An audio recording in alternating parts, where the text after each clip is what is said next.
Nick. I'm Matt, and we're Insufficient. Brought to you by Fish at the Sphere. I wish. Last time they're ever playing.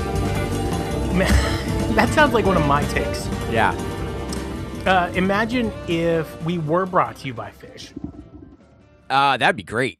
I highly doubt it. I don't think so. No offense to, I love everything Fish has created, but the people that bring you Fish news from Fish generally is just too positive. And not everything has to be a sunny day. Even though, let's face it, you and I are huge fans, but not everything's got to be rainbows and lollipops.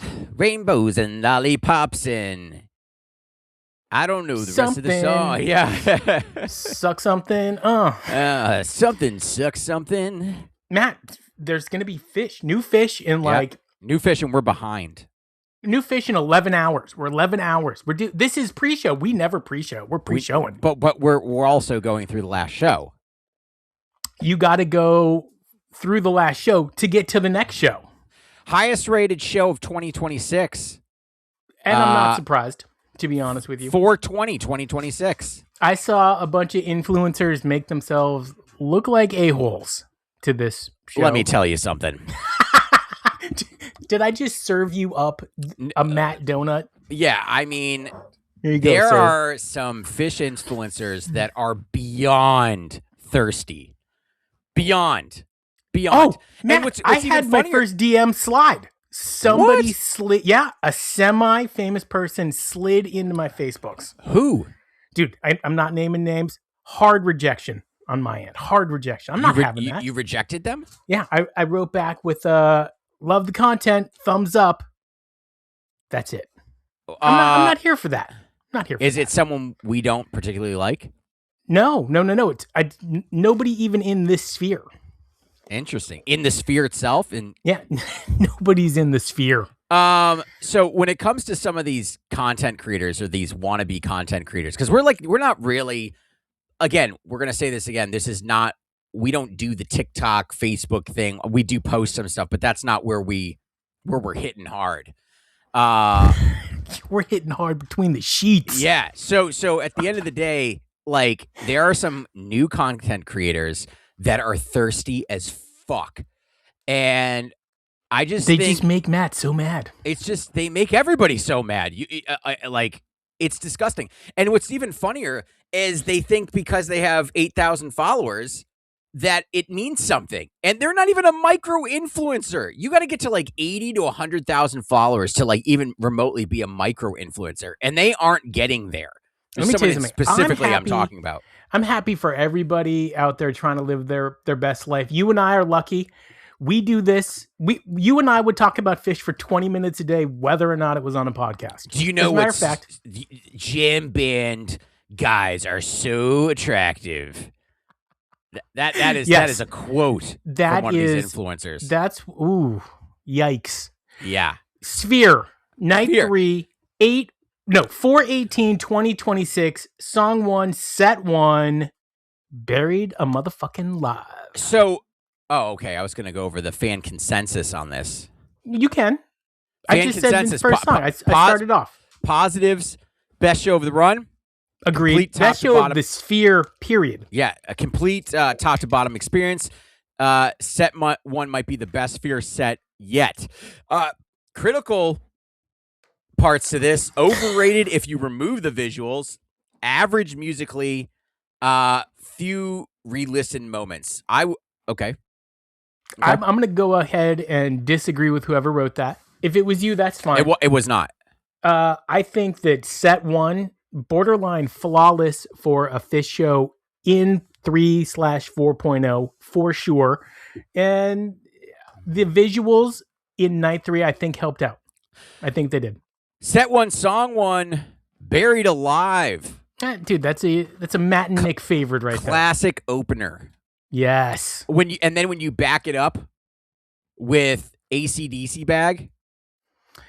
Confusing for me because I want both of them to be my opener. And I know. Both of them were my opener. I know. So it's usually an AC/DC bag opener. I'm like, oh, here we go. Yeah. But by the way, there was some chatter amongst idiots myself maybe included, that there was going to be a Gamehenge night. And when they played AC/DC Bag, it kind of put an end to that. But when we get later on in the set, I do think, Fish, if you ever go back there, maybe you would consider a Gamehenge type night at the Sphere. Here's another thing to the content creators, one specific. If you're going to come up with that take, Gamehenge night, please don't steal it from us, which we did a week before. That's true. We did make that because we did that way before you did, and you're a fucking tool. Look, I don't mind. You guys can borrow our stuff. It's nice. I like it. But by the way, I got to go back. Matt, I called you on the phone today to bitch about I wish you wouldn't. I did. I said, Matt, we can't talk about this on the podcast, buddy. This is too crazy. Fish indirectly, directly, I don't know, gave the biggest FU to me they could.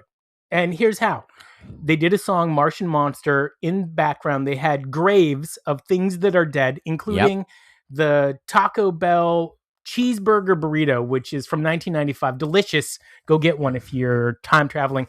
But on one of the gravestones was one of my favorite Fish songs, Sing Monica. What the fuck? It's over, bro. Dude, sticking it to me. I've been saying since the beginning that they should be playing that song more. They haven't played it since 2016. Apparently, they're never like playing they're not it again. gonna. Yeah. A big old fuck you to me. Song 3, Reba. So good. One of the most universally praised segments. Clean, composed section, patient, and an emotional build on this. Just a little patience. Here's what's interesting. Beautiful, but did not go type 2 on this. No, didn't go type 2. But what they did do was Trey decided after they were done playing, hey, we're going to whistle. And for the first time in set 1, they didn't have anything prepared on the big screen for them. And so basically they just whistled in regular cooter lighting, which is going to be repeated again. And we'll get there. But I thought that was really cool. And this is why this show is so good, just for everybody out there. Fish really was more like Fish tonight than they've been ever at the Sphere, because they were doing what they wanted when they wanted to. Way less orchestration, way more ad-lib kind of Fish antics, if you will. Agreed. Followed up with Foreman's, Colonel Foreman's Brick. Full Gamehenge animation, Iculus, Tila, lizards, etc. Fans goosebumps on this one, chasing these songs forever, some of them. How are you chasing a Colonel? That's a common song. Somebody said closest thing to the full Gamehenge return. No, it's not. And a lot of people said it was more like watching a full movie than a jam, because you had the Foreman's and then the Mockingbird. And you thought that they bricked Foreman's. No, I think they bricked Mockingbird. They didn't. They didn't? They didn't. Trey was obviously not as aggressive on some of his parts. Okay. I think he was struggling a little bit with that.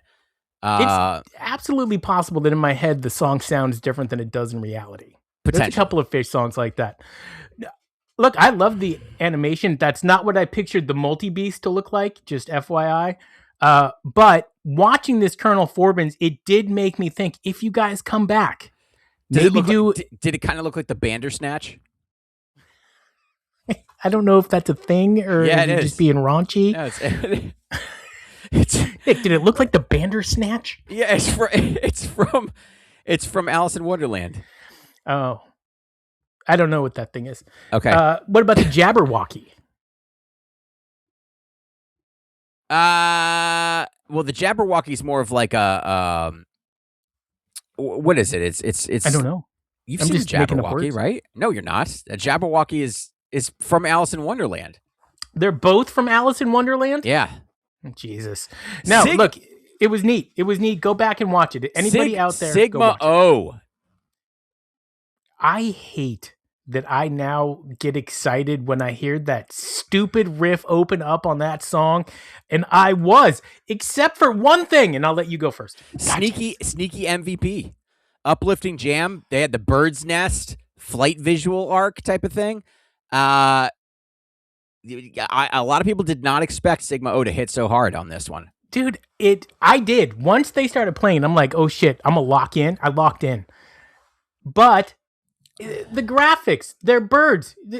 Why not play that during Birds of a Feather? I know. I'm just saying, like Sigma O, you're in Las Vegas. For Birds of a Feather, they should have just had Billie Eilish, like a picture of her. What is a Billie Eilish? Do you know any of her songs? I only know her because there's like some rap song where the guy references her. I know Billie Eilish. Yeah. Any good? Yeah, she is very good. She's very good. Super talented. By the way, no David Byrne. No that David theory. Byrne. Yeah, it's gone. Walk Away. And shout out to Joe Walsh in the crowd, who, interesting, looks a lot like his wife. Okay. No need to go there. That was really cool. And this is another time where clearly right before Fish went on stage, Joe Walsh comes up, says, hey, great to meet you, whatever. I'm going to be in the crowd. I'm watching. I'm judging. Trey's like, well, we're going to have to play Walk Away. Paige, super excited. Dude, he kicked it into overdrive on the vocals. Trey was getting shown up. And he's like, no. And then Trey tried to come over the top on Paige. Didn't work, Trey. Showned up. Didn't work. Shown up. Paige Christian. But anyway, they didn't have anything prepared. So they really just did cooter lighting in the Sphere. And I like it. I like it a lot. Fiery version. Paige shines, man, just like you said. Dude, the moment. I think they did a good job. Bathtub Gin closer. Strong build, good peak, great energy. Not an all-timer, though. No, not an all-timer. A lot of fun, a lot of interesting stuff. Fishman really locked in, I think, in that bathtub. Hard Fishman. Verdict of set 1, highlights Reba, Foreman's Mockingbird, and Sigma O. Yeah, all right. I'll give you that. I got no beef. This is where things start to suck. For you, not for me. It was bad. No, I disagree. I'm gonna come out and I'm gonna say Matt and I are not eye to eye on set 2. Song 1, one of my favorite, Oblivion, comes out. Strong opener in my opinion. And for like the first half of the song, Paige is on the organ and he's just slaying fools. I mean, it was good, but not mind blowing. And that's what we're getting with these shows, is that they're okay. They're nothing to write home about. I'd never listen to them again. And that Simple sucked. Okay, so I had a lot of fun with that Simple. I don't think it sucked. Wow. No, come on. Are you kidding me? What? Boring first of all, as shits. What snooze? Listen, my dog is screwing me over here. Okay? Ew. Because obviously, all right, I have a dog in the recording studio. Snooze. It's a snooze fucking jam. He fucked the parts up. Fishman was like, he was in the wrong key. Plays in the wrong key. And that's not even the problem that I have with it, because I think that's kind of funny. I actually think that was the highlight. The jam was boring. That's what I want. I want them loose. Was boring. No, I feel like at one point, I feel like Mike made fun of Trey by playing the riff on his bass. Like, hey, Trey, this is how the song goes. And then I feel like Trey locked in and he took off and the band went somewhere during this Simple. Disagree. Just boring. Boring. Whatever. You didn't like it. Nothing interesting about it. I liked it. I know you did, but that's why you're I called you. I'm like, Matt, I know, but Nick turns face. He calls me, says, this is one of the worst I've ever heard. And then he gets on the podcast. He's like, it's one of the best. Yeah, but usually when I do that, I then come clean at some point during the podcast. I'm like, nah, you kind of like when you do that stuff, when you talk about these jams like this, you sound like a noob with boobs. First of all, if I sound like Molly, I'm okay with that. Second of all, it was a 25 minute. I didn't say Molly. That she's the one who came up with it. I came up with noobs with boobs. No. Yeah. Yes. No, you came up with above the nip. Oh yeah, that's right. She wrote it in something. Noobs with boobs. No, she came on and she thought that's what you were referring to. Oh no. And then she dropped it. No, whatever. You are wrong about this, because I said it in one of our podcasts on the Above the Nips, and then when she got on the podcast, she started with noobs with boobs. I will take my shirt off right the fuck now. Gross. Tweezer. Most controversial part of the show. Visuals inside mouth, stomach, lungs, destruction, musically multi-section jam, creative ideas. Fans split on this one. Wildest range of the run, best jam of the weekend, and then people never found its legs. Visuals distracted from the music. I'm going to go with the visuals distracted from the music, as I do Well, with that's almost all of these. well, that's what you're looking for. That's what you're gonna find if that's what you want. I didn't particularly love it. I didn't hate it. I thought it was nice. I do like Shelve Tweezer. it. Shelve it. Dude, they basically have shelved Tweezer. Shelve it for good It's like once 3 every years. 7 or 8 shows. It used to be once every 3. Here's the problem. If they shelve it, the problem is it's like, they're old enough that something, God forbid, could happen to them, and then they never play Tweezer again. Stop it. Waste. Okay? Waste. Killed the momentum. No, there was no momentum. See, you didn't like the Tweezer jam. I said I was neutral on the Tweezer. Yeah, you didn't like it. I like the simple neutral on the Tweezer. I want to hear Waste all the time. I want a set 2 singer-songwriter ballad with like a little Trey riff. And that's what you get with Waste. Talk about kill the momentum. Twist. Yeah. Wow. Yeah. You got a woo jam. Wow. You knew the woo was coming. Bad. No. Even at the end, they ended it. What does Joe Walsh think of these things? When he's sitting and he's got listens to negative. Simple and then Twist, and they're doing woos, he's got to be like, dude, what the fuck is this? There could have been. There's some other Fish songs that rock a little harder. I'm just saying. I'm just talking Twist. Lyrically as a song. Joe Walsh has got to be sitting there like, this is there's stupid. Songs that rock a little harder. Run like an Twist. antelope. Ending the set. No, it wasn't great. What are you talking about? You got a beehive. People are dripping honey. There's like a fucking Rolling Stone article written about this one particular song. By the way, you guys are back in Rolling Stone. One of the most universally praised segments. I thought the buildup was kind of rough. The breakdown was rough, as it always is now. I don't know. Fishman cannot figure out how to cut like he used to. He cannot. You need a Snickers over there, you bastard. I had no problem with this run like dude, it was bad. It was bad. I will say that Encore, I'm the Walrus. Ugh. Not where I want it. I like that song. I like when they do it. And then Tweezer reprise. That you know how I feel about a Encore reprise. Fucked this one up. Brick City, man. Trey was not even in the groove properly. He was playing at the wrong time, and you could hear Paige trying to get him back on track, and he just couldn't do it. No, dude, I'm telling you from a musician, he's off. Let me tell you something, man. Trey was just trying something new out. They've been playing reprise the same way for like 30 years. He's like, hey, I'm going to try it in a different tempo. No, that's what happened, man. That's what Trey's all about these days. He okay. Listen, by the way, that's a fantastic Fish fan that I just did. We've never done a Fish fan made fun of them that hard before on our show. You done? I mean, I could be done, man. Yeah, I could, man. Chill, brother. Real fan criticism from the fans. Number 1, overrated due to visuals. This is the thing that we get here. I don't get that. I am surprised and pleased, and I think Fish is setting the standard. This is coming from fans. This is not coming from me. Okay, but it's not coming from every fan. No. Number 2, no all-time jams. Well, that is true. We haven't seen an all-time yet, but I think that there's absolutely potential, and I didn't go into here thinking there might be. Number 3, Tweezer did not fully deliver. Okay, but promising start, never fully peaked. Not every Tweezer is going to land. Number 4, people thought set 1 was way better than set 2. That seems to track. Set 1 was way better than set 2. That's what they've been doing lately because they're so old that once they get to set 2, they're so tired. Number 5, visual distraction. Again, we're gonna come hard on this. The only thing that was really distracting in set 2 was Fishman wearing a goddamn pink wig. And do we know why he's wearing a wig? I don't. However, the positives. Give me the positives. What fans did love. Set 1, construction, flow, storytelling, song choices. Okay, I'm with that. Gamehenge moment. Several Gamehenge songs always makes me happy.